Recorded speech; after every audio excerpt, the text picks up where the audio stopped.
Hello student आज जो हम सीखने जा रहे हैं वो है टेट्रोलॉजी ऑफ फैलेट। तो ये जो है ये कार्डियक बच्चों में कार्डियक डिजीज़ होती है और ये कंजेनिटल है, तो इसको फिर हम साइनोटिक डिसऑर्डर भी इसका नाम दे सकते हैं। तो टेट्रा जो होता है ना, इसमें 4 कंडीशंस शामिल होती हैं। तो इसमें जो है 4 डिजीज़ एक साथ हो सकती हैं जिसकी वजह से ये इसको जो है टेट्रोलॉजी ऑफ फैलेट का नाम दिया जाता है। तो वो कौन कौन सी कंडीशंस हैं, तो उसमें देखें स्टूडेंट्स, ये देखें पल्मोनरी स्टेनोसिस हो सकता है, यानी कि ये जो राइट और ये है ट्राइकैस्पिड वॉल और फिर इसके बाद है राइट वेंट्रिकल। तो राइट वेंट्रिकल से में आपको पता है कि ये जितना भी डीऑक्सीजनेटेड ब्लड है ये पल्मोनरी आर्टरी यहाँ से लेके जा रही होती है। तो अगर यहाँ पर पल्मोनरी जो आर्टरी है ये सिकुड़ जाए तो इस जगह को हम पल्मोनरी स्टेनोसिस कहते हैं। तो ये भी इसमें जो है एक तो पहला पॉइंट ये आ गया। फिर VSD हो सकता है, ये देखिए ये VSD जो है, तो इसमें क्या होता है कि ये सेप्टल डिफेक्ट होता है वेस्कुलर, और इसमें क्या है कि ये यहाँ पर ये प्रॉब्लम हो जाती है सेप्टल में, जिसकी वजह से क्या होता है कि अब पहले जो मैंने आपके सामने एक की थी वीडियो, वो थी हमारे पास, वो थी ASD। तो ASD जो था वो था आर्टेरियल सेप्टल डिफेक्ट था। तो ये उसमें जो था वो सारा ब्लड जो था वो लेफ़्ट एटियम से राइट एटियम में आ रहा था, यानी यहाँ पर शंटिंग हो रही थी उसमें। लेकिन इसके ऑपोजिट हो जाता है कि इसमें जो ये ब्लड यहाँ पर डीऑक्सीजनेटेड ब्लड यहाँ पर भरा हुआ है, ये पल्मोनरी जो स्टेनोसिस होने की वजह से ये जा नहीं रहा, मतलब आगे नहीं जा सकता, तो रुकावट हो रही है। तो एक तो ये हिस्सा बहुत ज़्यादा ये बड़ा हो जाता है, ये देखिए ये हिस्सा बहुत बड़ा हो गया। तो दूसरा ये कि फिर यहाँ पर जो है ये शंटिंग हो जाती है, यानी कि राइट जो है ये राइट वेंट्रिकल से ये इधर जो ब्लड आ जाएगा लेफ़्ट वेंट्रिकल में, तो ये शंटिंग होगी, सही है। तो ये भी काफ़ी ख़तरनाक कंडीशन होती है, जिसकी वजह से जो मैंने आपको बताया था कि पर्पल ब्लड जो हो जाता है वो मिक्स्ड हो जाता है। तो फिर मिक्स्ड होकर फिर ये ब्लड में पूरा जा रहा होता है, जो साइनोस्ट की कंडीशन बना रहा होता है, ठीक है। तो स्टूडेंट नेक्स्ट आ जाएगा ओवर राइडिंग एओर्टा, सही है। अब ओवर राइडिंग एओर्टा का मतलब ये कि एओर्टा जो अपनी नॉर्मल उसको होना चाहिए था, ये स्टेनोसिस होने की वजह से उसका झुकाव भी नीचे की तरफ आ गया और वो इसके ऊपर से होके गुज़र रहा है अब, और जो है प्रॉपर तरीके से एओर्टा में वो सप्लाई नहीं हो पा रही। तो ये क्या हो जाती है कि ये ओवर राइडिंग एओर्टा भी यहाँ पर इस मुकाम पर हो जाता है, सही है। अब फिर नेक्स्ट आ जाता है 4 जो इसमें है टेट्रोलॉजी में, वो है हाइपोट्रोफी ऑफ RV, यानी कि राइट वेंट्रिकल।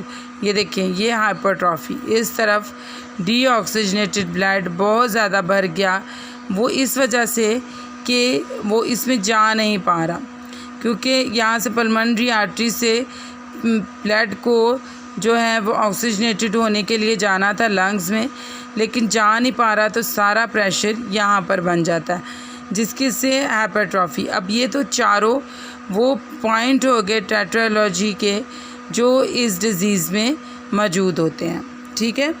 अब जो है इसको शॉर्ट फॉर्म में हम TOFB कहते हैं।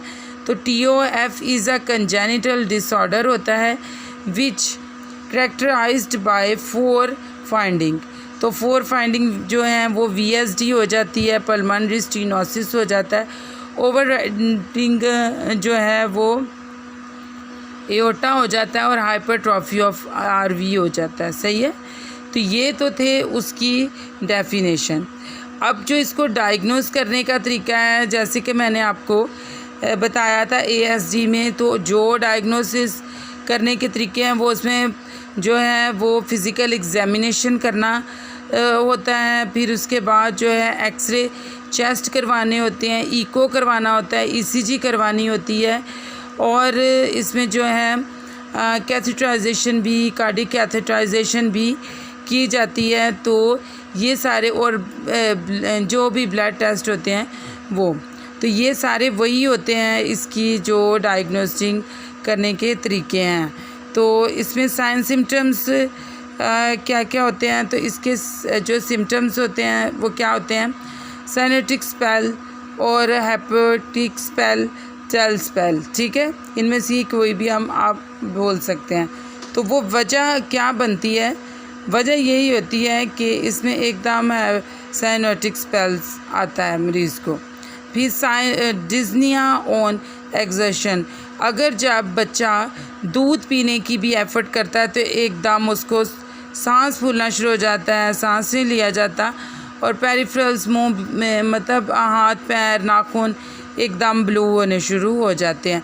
और जो है जैसे हमने एएसडी में देखा था कि बच्चे का वेट गेन नहीं, लर्निंग लेट, और स्किल्स उसकी सभी चीज़ें लेट हो रही होती, तो इस बच्चे में भी यही चीज़ें होती हैं।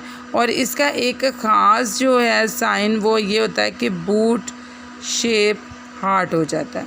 बूट शेप यानी कि शूज़ की तरह का, ये देखिए इस टाइप का। तो इसकी वजह स्टूडेंट ये होती है कि ये जो एरिया होता है ये क्या हो जाता है, ये हो जाता है हाइपरट्रॉफी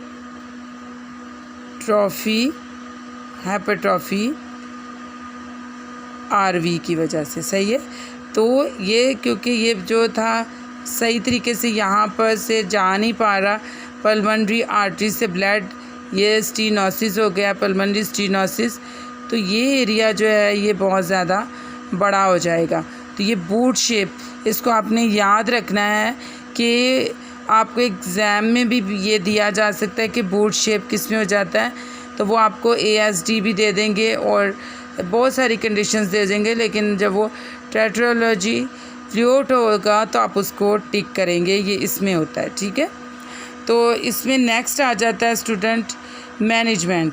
तो अब मैनेजमेंट में क्या करना होता है, मेडिकल ट्रीटमेंट की जाती है, मॉर्फिन दिया जाता है और ऑक्सीजन मरीज़ को देने की ज़रूरत होती है साइनोस्ड होने की वजह से। अच्छा, फिर उसमें है पैलिएटिव सर्जरी। तो ये टेम्परेरी सर्जरी होती है, जैसे कि ये जो पल्मोनरी, ये हमने यहाँ पर जो बात की थी कि ये पल्मोनरी स्टीनोसिस हो गया, तो इसमें शंटिंग करके क्या किया जाता है कि इसमें टेम्परेरी तौर पर एक रास्ता बना दिया जाता है ताकि ये ब्लड यहाँ से गुज़र सके और ऑक्सीजनेटेड होने के लिए जाए, ताकि ये फिर जो राइट वी पे मतलब राइट वेंट्रिकल पे प्रेशर पड़ रहा है वो कम हो।